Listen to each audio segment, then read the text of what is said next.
For decades, Idaho Public Television has hosted the Idaho Debates for statewide and congressional candidates in the primary and general elections. This general election had two potential debates between candidates for Congressional Districts 1 and 2, seats currently held by Russ Fulcher and Mike Simpson. Both incumbents declined our invitation to debate. Because we don't host debates with only one candidate, that effectively canceled our debate plans this fall. But we wanted to give our viewers the chance to hear from Democratic candidates Kaylee Peterson and David Roth. First up, Congressional District 1, Western Idaho, stretches from the Canadian border to Boise. Incumbent Congressman Russ Fulcher was first elected to serve District 1 in 2018. Peterson is a student at the College of Western Idaho and mother of two from Eagle. This is her second time challenging Fulcher. Producer Ruth Brown sat down with Peterson this week to talk about the race in Congressional District 1. Mrs. Peterson, thank you for joining me.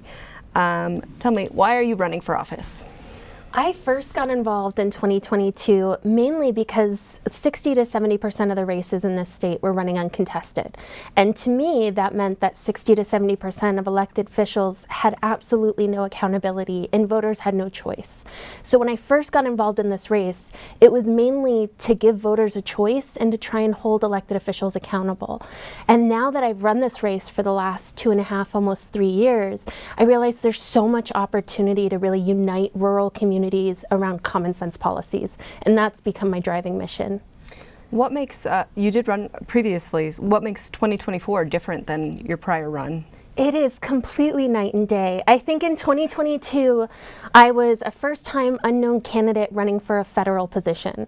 So I was really getting to know the district, getting to know communities, getting to know the political landscape and what communities really needed.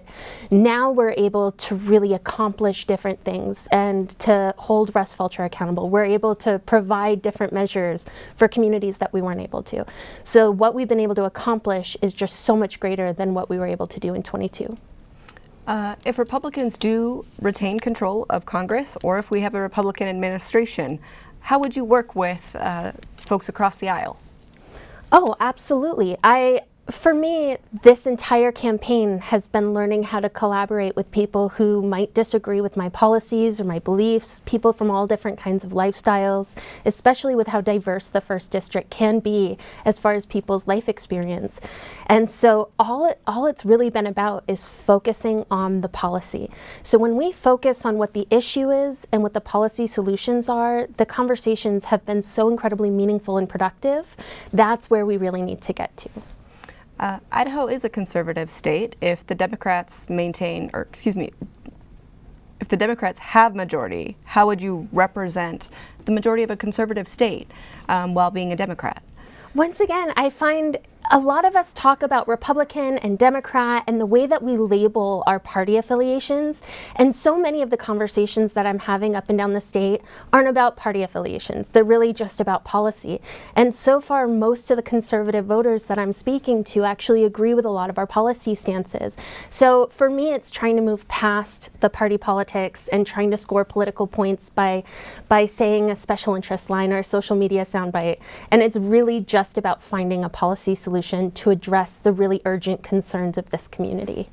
Speaking of policy solutions, are there areas that you would say you differ from Vice President Harris? Absolutely. I think for me, first and foremost, there's been a loss of faith that our system actually works for working class people. And so for me, holding the government accountable, holding those in positions of authority accountable, and holding corporations accountable are some of my top priorities. And that's something I don't see as a huge focus right now with this administration. So things like banning congressional stock trades, term limits, ethics committees, consequences for elected officials who don't do their job, that's a huge priority for me. As far as healthcare, I don't think there's an emphasis enough on how much taxpayer money is going to insurance companies, only for insurance companies to turn around and deny hardworking families. So that would be a huge emphasis for me. Let's transition. You brought it up, healthcare. What would you do to improve the affordability of healthcare in the state? I think there's actually a piece of legislation right now focused on transparency, because right now in our healthcare system, there's absolutely no transparency for consumers. So if we want to rely on a free market, then we have to allow that free market to compete.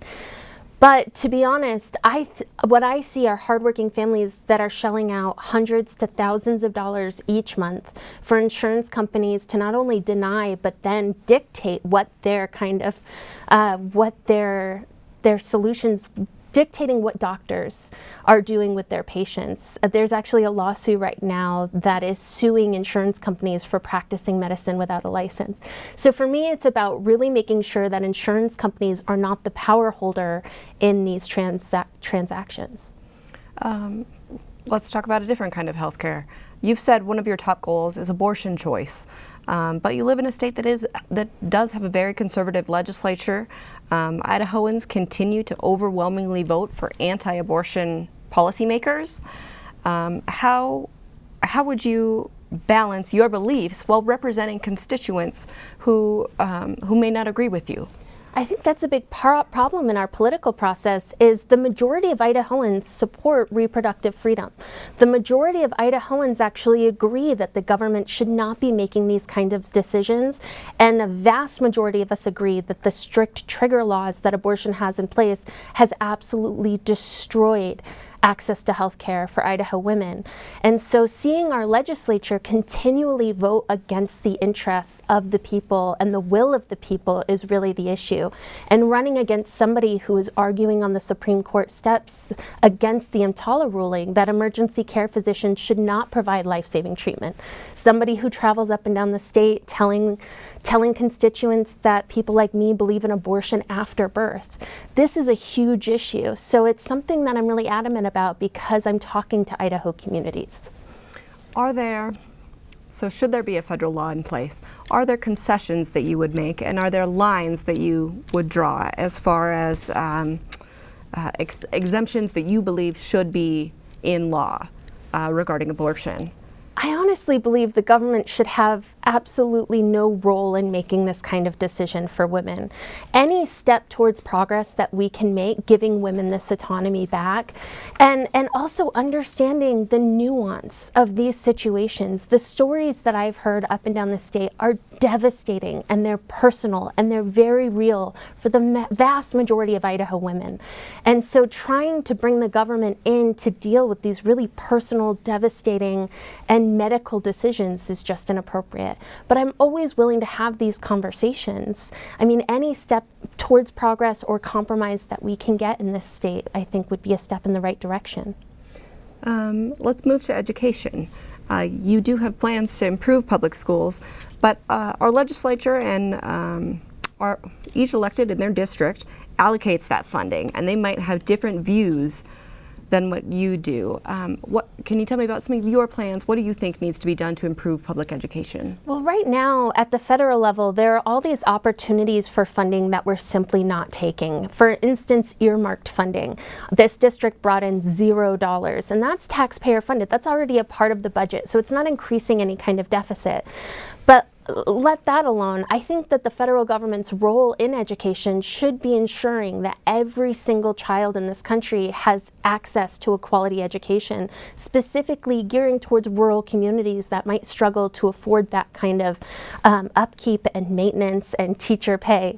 So that's where I see the role of the federal government, ensuring that funding is available specifically in areas like most of the first district that struggles to afford those things. Teacher pay and the relationship there. And also, I personally think that maybe the federal government needs to take another look at deregulating some of the standardized testing requirements that we have and handing some of that control back to local communities so that teachers can do their best. Kaylee Peterson, we're going to have to leave it there. Thank you so much for your time. Thank you so much for having me.